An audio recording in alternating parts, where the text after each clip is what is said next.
ऐ जिन्नों और इंसानों की जमात, क्या तुम्हारे पास तुम्ही में से पैगंबर नहीं आते रहे जो मेरी आयतें तुमको पढ़ पढ़ कर सुनाते और तुम्हारे इस दिन के सामने आ मौजूद होने से डराते थे?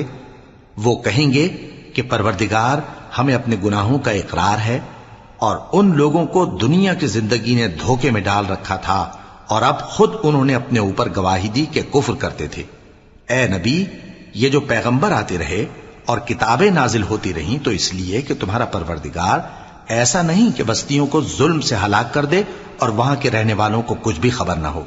और सब लोगों के बलिहाज आमाल दर्जे मुकर्रर हैं और जो काम ये लोग करते हैं अल्लाह उनसे बेखबर नहीं। और तुम्हारा परवरदिगार तो बेनियाज है, साहिब रहमत है। अगर चाहे तो ए बंदो तुम्हें नाबूद कर दे और तुम्हारे बाद जिन लोगों को चाहे तुम्हारा जानशी बना दे, जैसा तुमको भी दूसरे लोगों की नस्ल से पैदा किया है।